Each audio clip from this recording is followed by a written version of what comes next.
Welcome everyone, this is मन्नत official YouTube channel. AIIMS common recruitment examination group 2 और W assistant की पोस्टें होती हैं, जिसके अंदर प्रिपरेशन हम आपको करा रहे हैं। क्लास नंबर 11 इस सीरीज के अंदर आपको देखने को मिलेगी। तो क्लास नंबर 11 में भी हम central civil services classification control and appeal के रूल्स 1965 को ही पढ़ने वाले हैं। इस रूल के अंदर पार्ट 3 तक बेसिकली हम क्लासिफिकेशन ऑफ पोस्ट आपको पढ़ा चुके हैं। आज की क्लास में जो डिस्कस करेंगे वो होगा सस्पेंशन। ठीक है, सस्पेंशन है, पार्ट 4 के अंदर आता है। बेसिकली डिस्कस करेंगे इसके अंदर। फर्स्ट टाइम व्यूअर है चैनल का तो चैनल को सब्सक्राइब करें, बिकॉज यूट्यूब क्लासेस हमारी फ्रीली अवेलेबल होती है। पीडीएफ के लिए आपने प्लस मेंबरशिप को ज्वाइन करना है, उसके लिए टेलीग्राम चैनल पर जाइए, फर्दर इंफॉर्मेशन आपको वहां से मिलेगी। नेटा Chandigarh, IIT, NIT, SGPGI, PGIMER Chandigarh, university departmental examinations everywhere जहां पर CCS rules, administrative rules, recruitment rules पूछे जाते हैं, वहां पर आपकी ये क्लास काम आएगी। तो आज की क्लास में डिस्कस करेंगे मेजर पेनल्टी का प्रोसीजर भी डिस्कस करने वाले हैं, और उससे पहले जो हम डिस्कस करेंगे वो डिस्कस करेंगे यहां पर पार्ट 4 के बारे में। और पार्ट 4 हमारा क्या है? यहां पे पार्ट 4 होगा बच्चों हमारा सस्पेंशन के बारे में। क्या होगा? पार्ट 4। ठीक है, किसके बारे में होगा? सस्पेंशन के बारे में। चलो सस्पेंशन के बारे में पढ़ते हैं। तो देखो, सस्पेंशन का सबसे पहले आपको रूल पता होना चाहिए। तो ये कौन से रूल में आता है? ये आता है रूल नंबर 10 के अंदर। ठीक है, किस रूल के अंदर आता है? रूल नंबर 10 के अंदर आता है। अच्छा, रूल नंबर 10 में क्या कंडीशन है? रूल नंबर 10 में कंडीशन यही है, अगर कोई डिसिप्लिनरी अथॉरिटी ऐसा कुछ पाती है जिसकी वजह से सस्पेंड करना पड़ता है, ठीक है, तो क्या पाती है ऐसा? या तो कोई क्रिमिनल ऑफेंस उसके इन्वेस्टिगेशन पे चल रहा हो। यहां पर हम आपको लिख देते हैं सस्पेंशन के कारण क्या क्या है। तो देखो, सस्पेंशन के कारण क्या है। या तो कोई, कैसे कहते हैं, क्रिमिनल ऑफेंस, क्रिमिनल ऑफेंस, या तो कोई criminal offence is under, criminal offence is under क्या लिखेंगे एक्चुअल में? इन्वेस्टिगेशन। अगर इन्वेस्टिगेशन में कोई क्रिमिनल ऑफेंस है तो क्या होगा? सस्पेंशन के चांसेस होते हैं।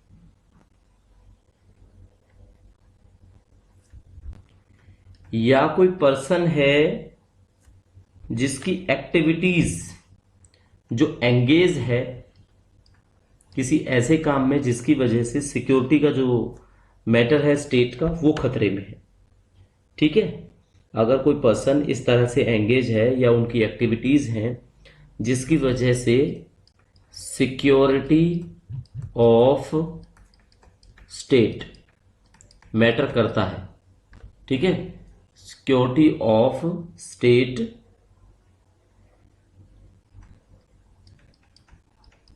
खतरे में हो। 2 केस हो गए। तीसरा केस क्या हो सकता है? तीसरा केस हो सकता है कि कोई डिसिप्लिनरी, एक मिनट, स्पेलिंग गलत हो गई है, डिसिप्लिनरी, कोई भी डिसिप्लिनरी जो प्रोसीडिंग्स हैं, प्रोसीडिंग का मतलब पता है आपको? प्रोसीडिंग का मतलब होता है कोई कार्यवाही। कोई डिसिप्लिनरी प्रोसीडिंग अगर है, पेंडिंग लिख देते हैं हम, कोई डिसिप्लिनरी प्रोसीडिंग अगर पेंडिंग है या उनको, तो भी सस्पेंशन के दायरे में आते हैं। ठीक है, अब कारण तो आपको पता लगे। अब ये लगेगा कि कब से, विद इफेक्ट फ्रॉम, कब से होता है सस्पेंशन। अगर किसी को सस्पेंशन के लिए ऑर्डर निकाला तो विद इफेक्ट फ्रॉम यहां पर बताना है आपने कि कब से वो इफेक्टिव रहेगा। तो बच्चों, कब से इफेक्टिव रहेगा? डेट ऑफ डिटेंशन से। ये वर्ड याद रखना आप, date of detention. Date of detention के बाद डेट ऑफ डिटेंशन के बाद और क्या चीज ऐसी हो सकती है, ठीक है। डेट ऑफ डिटेंशन यहां पे लिख देते हैं, अगर गवर्नमेंट सर्वेंट, ये जीएस वर्ड यूज कर रहे हैं, ठीक है, को कस्टडी में ले लिया गया, कस्टडी, कस्टडी में यानी हिरासत में लिया गया, तो सीधी सी बात है तभी से विद इफेक्ट फ्रॉम हो जाएगा सस्पेंशन। अगर डिटेन कर लिया, उनको कस्टडी में ले लिया, किसकी वजह से डिटेन करेंगे, कस्टडी में लेंगे, क्रिमिनल केस की वजह से, क्रिमिनल चार्ज की वजह से, ठीक है। क्रिमिनल चार्ज की वजह से हो सकता है। और क्या हो सकता है, उनके डेट ऑफ कन्विक्शन की, डेट ऑफ कन्विक्शन। अच्छा, अब ये डेट ऑफ कन्विक्शन क्या होता है, डेट ऑफ कन्विक्शन होता है बच्चों आपका जब कोई ऐसा काम जिसके ऑफेंस की वजह से उनको इम्प्रिजनमेंट हो जाती है, ठीक है, जेल लिख देते हैं, अगर 48 घंटे से ज्यादा हो जाती है तो जेल 48 घंटे से अधिक, क्योंकि 48 घंटे से कम पर सस्पेंशन आप लागू नहीं कर सकते।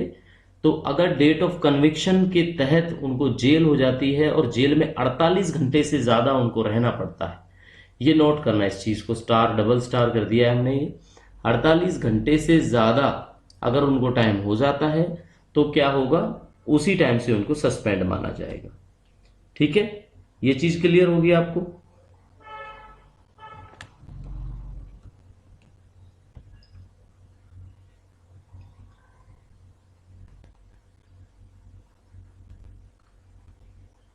दो पॉइंट आपको समझ में आ गए। तीसरा पॉइंट अब इसके बारे में जो समझाना है वो यही है कि जब भी कोई पेनल्टी डिसमिस होती है, रिमूव होती है, जब भी कोई पेनल्टी डिसमिसल की, आप यहां पे देखो, अगर कोई पेनल्टी लगाई जाती है, पेनल्टी किस तरह की पेनल्टी, या तो डिसमिस करने के लिए पेनल्टी, ठीक है, डिसमिस के बाद, या हम कहेंगे एक तरह से रिमूवल के बारे में, और एक कहेंगे हम सीआर के बारे में। यहां पे जो सीआर है वो क्या है, रिटायरमेंट है, लेकिन ये कंपलसरी रिटायरमेंट है, ये सुपर एनुएशन नहीं है, कंपलसरी रिटायरमेंट है। आप इस टर्मिनोलॉजी को पढ़ो और समझो, ठीक है। फंडामेंटल रूल भी हमने आपसे पूछा था क्लास में, किसी भी बच्चे ने जवाब नहीं दिया ना पूछा, तो या तो जवाब दे देना इसके बारे में, अगर जवाब नहीं है तो क्वेश्चन पूछना जरूर हमसे कि कंपलसरी रिटायरमेंट क्या होता है। तो देखो, जब पेनल्टी के केस में कोई कंपलसरी रिटायरमेंट का केस हो, डिसमिसल का हो, रिमूवल का हो, अगर किसी गवर्नमेंट सर्वेंट पे लगता है, ठीक है, तो वो अपील कर सकता है। डिसमिसल लगा, रिमूवल लगा या कंपलसरी रिटायरमेंट लगा, तो इन केस में क्या कर सकता है वो, ये इसको समझा देते हैं, तो अपील कर सकता है, अपील कर सकता है, ठीक है। कौन करेगा अपील, जीएस। यहां पे जीएस जब जब हम वर्ड लिखेंगे गवर्नमेंट सर्वेंट होगा इसका मतलब, ठीक है, क्या होता है, गवर्नमेंट सर्वेंट होता है। तो अपील के लिए या रिव्यू के लिए वो अप्लाई कर सकता है, और अगर ऐसा हुआ, अगर ऐसा हुआ कि उसके बाद भी ऑर्डर निकलते हैं, तो डेट ऑफ ऑर्डर से, डेट ऑफ ऑर्डर, तो जो उनके ऑर्डर की डेट है, ऑर्डर की डेट से सस्पेंशन माना जाएगा, ठीक है। इस चीज को समझाना चाह रहे हैं कि सस्पेंशन कब कब लागू हो सकता है, ठीक है जी। अब क्या होगा, नेक्स्ट पॉइंट देखो, 4 पॉइंट। अगर पेनल्टी तो लगा दी आपने, पेनल्टी किस टाइप की, जो हमने बताया डिसमिस वाली, डिसमिसल का हो उसको, या फिर कंपलसरी रिटायरमेंट का हो, कंपलसरी रिटायरमेंट, कंपलसरी रिटायरमेंट के अलावा, या फिर आप उसको, ये आर है बच्चों, ठीक है, कंपलसरी रिटायरमेंट के अलावा, या आप उसको कह दो रिमूवल। ये अगर तीनों चीजें हुई हैं, अगर ये तीनों चीजें हुई हैं, इनमें से कुछ भी ऐसा हुआ है और वो कोर्ट में चेंज कर देता है, चेंज नहीं सॉरी चैलेंज कर देता है कोर्ट में, और कोर्ट उसको वॉइड कर देता है। कोर्ट क्या कर देगा? Void by court. अगर कोर्ट के द्वारा उस चीज को वॉइड कर दिया जाता है किसी डिसीजन, तो कोर्ट ऑफ लॉ भी कह सकते हैं हम, कोर्ट ऑफ लॉ के डिसीजन की वजह से अगर उसको जो है वॉइड कर दिया जाता है, तो उसकी वजह से क्या होगा?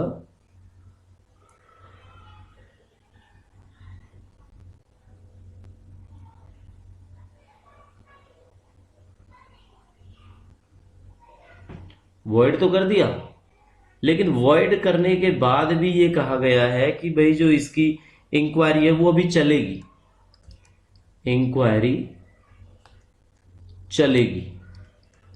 तो भाई जब तक इंक्वायरी चलेगी तब तक भी उनको सस्पेंशन में रहना पड़ेगा, ऐसा भी रूल है। सस्पेंशन में रहना होगा। ठीक है? क्या हुआ? डिसमिसल का केस हुआ, रिटायरमेंट का हुआ, रिमूवल का हुआ। वॉइड होता है नकारना, फैसला मतलब उनके पॉजिटिव ले देना कि भाई इनको सस्पेंड नहीं कर सकते, इंक्वायरी चलेगी बस इन पे। तो इंक्वायरी चलेगी तब भी उनको सस्पेंशन में रहना पड़ेगा। तो जब से ये डिसाइड होगा कि इंक्वायरी कब से चलेगी तब से उनका जो है सस्पेंशन वो बरकरार रहेगा। ठीक है बच्चों, ये चीज क्लियर हुई जो हमने अभी आपको समझाई। और क्या इंपॉर्टेंट चीज है जो आपको समझने वाली है? अगर सस्पेंशन की बात करते हैं तो सस्पेंशन का हमने आपको रूल नंबर बता दिया। कितना है सस्पेंशन का रूल नंबर? सस्पेंशन का रूल नंबर है आपका 10 है या 11 है? बताओ इस चीज को आप। अभी आपको बताया था सस्पेंशन का रूल कितना है। तो सस्पेंशन हमने जब स्टार्ट किया तो आप देखोगे सस्पेंशन रूल 10 हमने आपको बताया था। क्लियर हो गया आपको ये?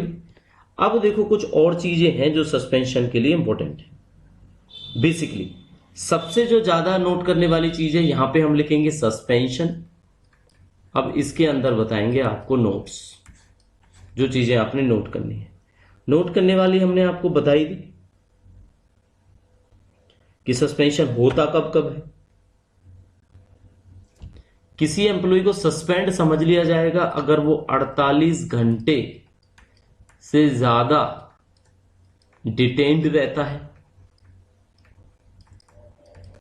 जेल में अगर बंद रहता है 48 घंटे से ज्यादा, तो उनको सस्पेंड समझ लिया जाएगा। और सस्पेंशन का ऑर्डर है वो रिव्यू करने का हमेशा क्वेश्चन पूछा जाता है। रिव्यू कितने दिन में होना चाहिए? आपसे पूछा गया है रिव्यू कितने दिन में होना चाहिए। किसका? सस्पेंशन ऑर्डर का। सस्पेंशन ऑर्डर का। तो बताओ बच्चों सस्पेंशन ऑर्डर का रिव्यू कब तक होना चाहिए? तो सस्पेंशन ऑर्डर का रिव्यूज 90 दिन के अंदर, 90 डेज के अंदर अंदर अंदर। ठीक है? ये क्या ये एक्सटेंड भी हो सकता है? यस, हो सकता है। कितने दिन तक हो सकता है?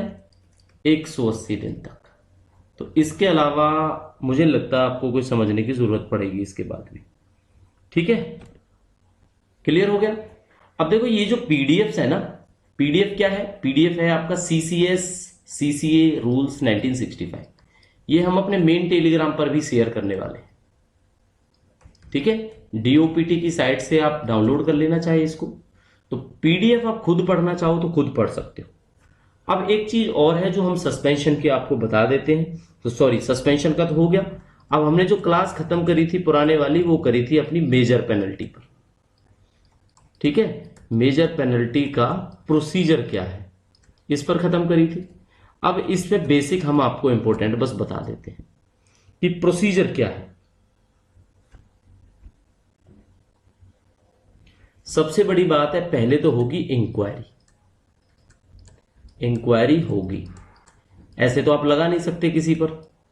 पहला पॉइंट हो गया। इंक्वायरी जब होगी, इंक्वायरी में मेंशन होना चाहिए, जब आप इंक्वायरी कर रहे हो मेंशन होना चाहिए कि मेजर पेनल्टी लगेगी।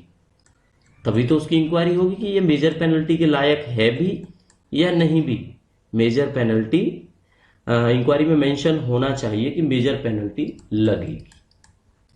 क्लियर हो गया जी? ये दो चीजें पता लग गई आपको। अब तीसरी चीज क्या है जो जरूरी है इसके अंदर, जो गवर्नमेंट सर्वेंट है, जीएस भी लिख सकते थे हम, गवर्नमेंट सर्वेंट, उसको राइट है कि वो रिव्यू के लिए अप्लाई कर सकता है, रिव्यू कर सकता है। वैसे जो अभी थोड़ी देर पहले हमने बताया उसमें पता लग गया होगा आपको, कंपलसरी रिटायरमेंट और ये सारी चीजें हैं, क्या वो मेजर पेनल्टी थी या माइनर पेनल्टी थी? बताओ आप, मेजर पेनल्टीज के अंदर आता था या माइनर पेनल्टी के अंदर आता था कंपलसरी रिटायरमेंट? तो ये जब आप चेक करोगे पेनल्टीज के बारे में तो ये आपको पता लग जाएगा कि ये आपका जो कंपलसरी रिटायरमेंट हुआ ये सब मेजर पेनल्टीज के अंदर आता है। ठीक है, तो जब भी मेजर पेनल्टी लगानी होगी सबसे पहले इंक्वायरी होगी, इंक्वायरी में मेंशन किया जाना चाहिए कि मेजर पेनल्टी लगेगी या नहीं लगेगी। ठीक है, ये प्रोसीजर्स होते हैं। मेन तो 2 पॉइंट्स ही हैं इसके अंदर जो बेसिकली हमने आपको बताए। ठीक है,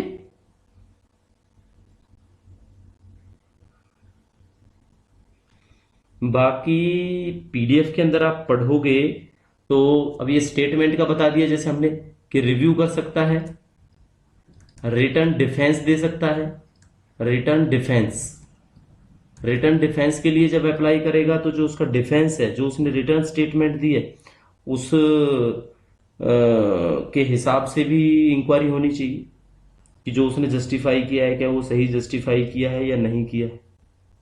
ठीक है, तो ये प्रोसीजर्स होते हैं बेसिकली पढ़ने को तो पूरा का पूरा इसमें एवरीथिंग है।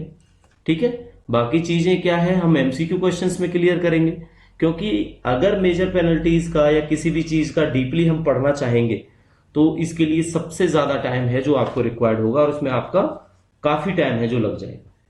ठीक है बच्चों, अब आप मान के चलो रिटर्न जो डिफेंस में स्टेटमेंट दिया, सबसे पहली बात जितनी भी इंक्वायरी होगी वो रिटर्न में होगी।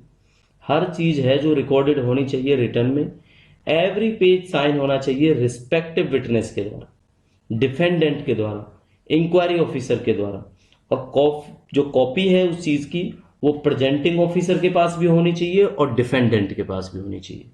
ठीक है, जो भी इंक्वायरी चलती है। क्लियर हो गया आपको? अब जब इंक्वायरी की बात चली रही है तो इसमें एक चीज और आपको बता देते हैं कि बेसिक प्रोसीजर्स हैं, खासकर मेजर पेनल्टी का प्रोसीजर थोड़ा बड़ा होता है। क्या होता है, अब आप मान के चलो इंक्वायरी हो गई कंप्लीट। ठीक है, इंक्वायरी क्या हो जाती है, कंप्लीट हो जाती है। इंक्वायरी जब कंप्लीट हो जाती है तो उसके बाद कौन सबमिट करेगा, इंक्वायरी ऑफिसर, इसको इंक्वायरी ऑफिसर बोलेंगे। इंक्वायरी ऑफिसर एक जो है रिपोर्ट, ये रिपोर्ट है, इस रिपोर्ट को क्या करेगा, सबमिट करेगा। किसको सबमिट करेगा, जो भी डिसिप्लिनरी अथॉरिटी है। ठीक है, किसको सबमिट करेगा, यहां पे लिख देते हैं हम डिसिप्लिनरी अथॉरिटी, जो भी अथॉरिटी डिसिप्लिनरी है जो उस पर कार्रवाई करना चाहती है उसको ये सबमिट की जाएगी। अब सबमिट करने के बाद अब सबसे पहली बात यह है कि जो इंक्वायरी अथॉरिटी है उसको जो रिपोर्ट है, ये इंक्वायरी से रिपोर्ट यहां पे पहुंची, ये नोट करना इस चीज को। इंक्वायरी से, इंक्वायरी मान लो ए पॉइंट है और अथॉरिटी आपका बी पॉइंट है, तो इसके अंदर कितने दिन का टाइम होना चाहिए भाई, ये रिपोर्ट पहुंचने में कितने दिन का टाइम होना चाहिए, 6 मंथ्स। कब से, जब से इंक्वायरी अथॉरिटी अपॉइंट हुई तब से लेके इंक्वायरी सबमिशन तक 6 महीने के अंदर अंदर, 6 मंथ विद इन, हम यहां पे लिख देते हैं विद इन 6 मंथ रिपोर्ट है जो सबमिट होनी चाहिए। ठीक है, अब ये जस्टिफिकेशन भी है, वैसे तो 6 महीने में हो जाता है, लेकिन बच्चों अगर 6 महीने में ना हो तो एक्सटेंशन भी मिल जाती है, लेकिन उसके लिए जो इंक्वायरी अथॉरिटी है वो क्या है, रिटर्न में लिख के देगा, कुछ भी रीजंस बताएगा जिसकी वजह से। वैसे जो क्वेश्चन पूछा जाता है वो 6 मंथ का पूछा जाता है। ठीक है, अब क्या होगा इसके बाद, इसके बाद होगा कि जो कोई भी रिप्रेजेंटेशन है, हम यहां पर लिख देते हैं रिप्रेजेंटेशन। मान लो इंक्वायरी सबमिट होगी, उसके बाद भी रिप्रेजेंटेशन द्वारा, किसके, गवर्नमेंट सर्वेंट के द्वारा रिप्रेजेंटेशन दी जा सकती है, ठीक है। कब दी जा सकती है? बिफोर फाइनल ऑर्डर, कि फाइनल ऑर्डर क्या निकलेंगे उससे पहले पहले ये दी जा सकती है। तो ये चीज ना रूल नंबर 14 और 15 दोनों के अंदर ये चीज आपको जिक्र मिल जाएगा इसके बारे में कि क्लियर हो जानी चाहिए, ठीक है। अब क्या होगा, अब जो डिसिप्लिनरी अथॉरिटी है DA, क्लियर है ना, लिख दें इसको, चलो थोड़ा सा लिख देते हैं। डिसिप्लिनरी अथॉरिटी, डिसिप्लिनरी अथॉरिटी जो है आपकी वो क्या करेगी, कितने, ये क्वेश्चन पूछा जाता है, नोट कर लेना आप इसको। डिसिप्लिनरी अथॉरिटी फाइनल जो डिसीजन ले रही है, आपको पता है फाइनल ऑर्डर निकाल रही है, फाइनल डिसीजन ले रही है, तो फाइनल जो डिसीजन है वो कितने दिन के अंदर होना चाहिए, विद इन, यहाँ पे ब्लैंक छोड़ देते हैं, यहाँ पे क्वेश्चन लगा देते हैं, अब आपसे पूछते हैं आंसर। तो कितने दिन के अंदर अंदर हो सकती है वो जो डिसीजन है वो 3 मंथ्स के अंदर अंदर, 3 मंथ्स के अंदर अंदर फाइनल डिसीजन सुनाना है डिसिप्लिनरी अथॉरिटी को, जब उनको रिपोर्ट मिल जाती है, ठीक है। 3 महीने रिपोर्ट लो, 3 महीने रिपोर्ट पढ़ो, उसके बाद आप देखो।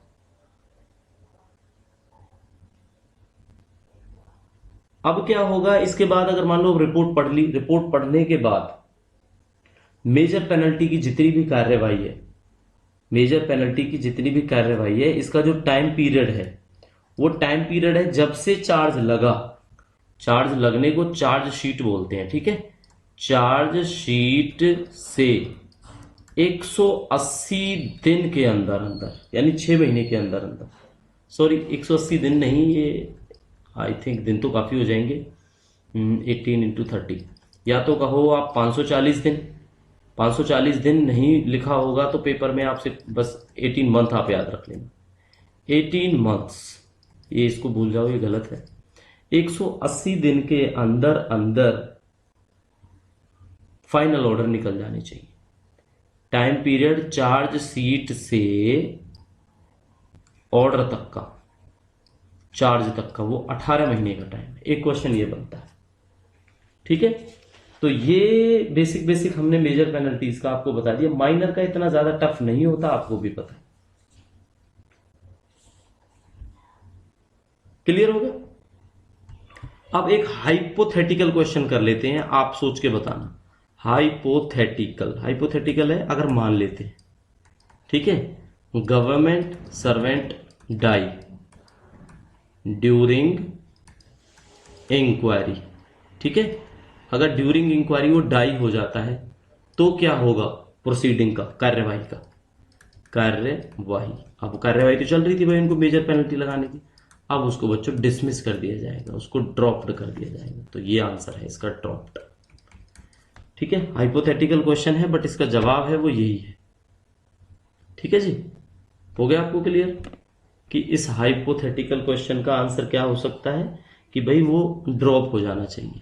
ये भी आपका रूल नंबर 15 के अंदर लिखी हुई बात है, ठीक है।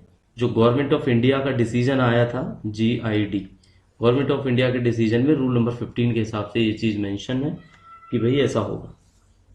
क्लियर हो गया। और बताओ आप इससे संबंधित जितनी भी आपकी पेनल्टी का तो बता ही दिया, मेजर माइनर। अब क्या है, अब आपको जो नेक्स्ट क्लास हम करेंगे, नेक्स्ट क्लास में छोटा सा टॉपिक और रहेगा, थोड़ा टाइम लगेगा वैसे इसमें, अपील का, रिव्यू करने का, रिवाइज करने का, ये, ठीक है, ये और पढ़ाना है। फिर जो क्या है, अपील क्या होती है, अपील वैसे तो सस्पेंशन का हमने बता दिया, और भी सस्पेंशन से संबंधित जो सवाल है, डीम्ड सस्पेंशन हो गया, type of suspension, subsistence allowance जो हो गया, ठीक है, और बेसिक यही है। बाकी रिटायरमेंट का है, कोई वॉलेंटरी रिटायरमेंट हो, रेजिग्नेशन हो, ठीक है, ये थोड़ा सा आपको बता देंगे। तो जो है डिसिप्लिनरी जितने भी काम हैं इसके अंदर CCN CCA के, वो आपके क्लियर हो जाएंगे, ठीक है बच्चों। तो देखो इसी तरह से क्लास आपको मिलती रहेगी। सब्सक्राइब कर ले हमें मोर क्लासेस के लिए। manatofficial14@gmail.com हमारी ईमेल आईडी है, आप कॉन्टेक्ट कर से कोई भी सवाल हमसे पूछ सकते हैं। कोर्स से जुड़ना चाहें तो टेलीग्राम चैनल पर जाइए, विजिट करिए और कोर्स से जल्द जुड़िए। Thank you, see you soon. मिलते हैं नेक्स्ट क्लास में, तब तक पढ़ाई करते रहिए।